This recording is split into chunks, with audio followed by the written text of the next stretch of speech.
Today I'll be looking at recent advances in pharmacological and other therapies for acute spinal cord injury. Divided into 4 separate sections: cervical, thoracic, lumbar, and sacral, the spinal cord plays an important role in motor control, bladder control, and general support. An SCI can be incredibly difficult to endure. The clinical results of SCI depend on the severity and location of the lesion and may include partial or complete loss of sensory and motor function below the level of injury. The life expectancy of SCI patients highly changes based on the level of injury and preserved functions. Around the world, between 250,000 and 500,000 people suffer a spinal cord injury every year.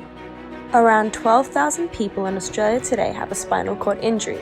350 to 400 new cases are recorded each year.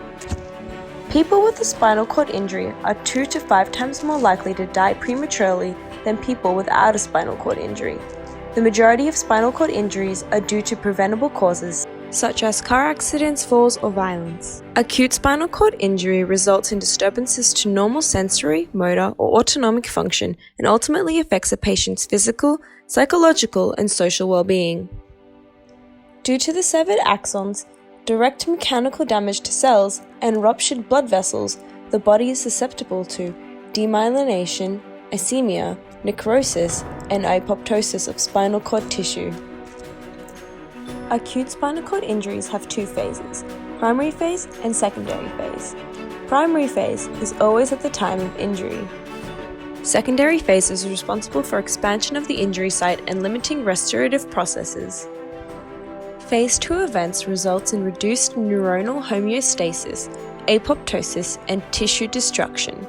These include edema and the release of coagulation factors and vasoactive amines, ionic imbalance and formation of free radicals, and an increased release of an excitatory neurotransmitter, glutamate.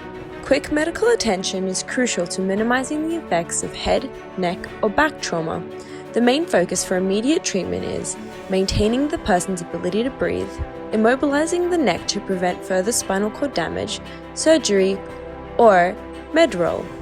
Medrol, or MP, is a glucocorticoid and the only current pharmacotherapy approved for SCI, but MP has not shown clinically significant effects. Although the medication had benefits, in 2019 the Mayo Clinic found research that has shown that the potential side effects, such as blood clots and pneumonia, from using this medication outweighs the benefits. While MP has become outdated, the use of modern technology and anticoagulations have aided in the treatment of acute SCI. Imaging of the spine is an essential part of the initial management of acute SCI. X-rays cannot visualize the spinal cord or the surrounding soft tissues to the same degree as MRI. Furthermore, certain MRI features may correspond to the degree of tissue injury and can help predict neurological, functional, and safety outcomes.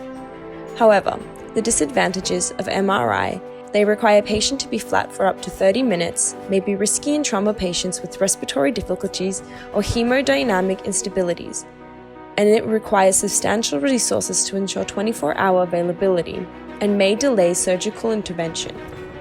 Recent advances in medical management of SCI has significantly improved diagnosis, stabilization, survival rate, and well-being of SCI patients.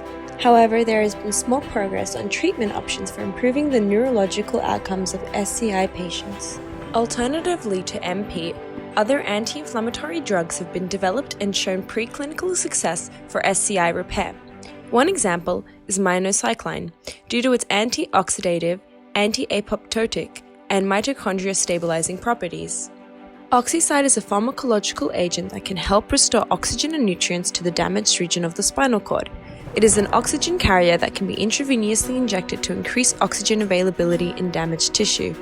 Numerous studies have reported that ischemia contributes to the subsequent neuronal degeneration and loss of motor function. In addition to triggering cell death, ischemic injury also activates microglia. Inhibition of the microglial activation has been shown to elicit neuroprotective effects. Additionally, there have been studies in applying gangliosides for treatment. Gangliosides induce neuronal sprouting in vitro, and they promote neuronal regeneration and restoration of neuronal function. Other therapies for treating acute SCI include nanotechnology, stem cells, immunotherapy, and biomaterials scaffolds and hydrogels. In 2019, there was preclinical success with nanomaterials that provide physical guidance cues for regenerating axons. Recently, nanoparticles were developed as a minocycline delivery vehicle. Stem cell studies have focused on validating the safety and value of somatic mesenchymal stem cells. Additionally, exploration of other administration routes is also underway and would help understand the optimal mode of treatment delivery. Studies have shown promise for immunotherapy in the treatment of acute SCI through both modulation of molecular signaling and regulation of the broader injury environment. In Australia, the financial burden of SCI is around $2 billion annually, and while recent advancements have aided in healing acute SCI, we still don't have a clear effective treatment.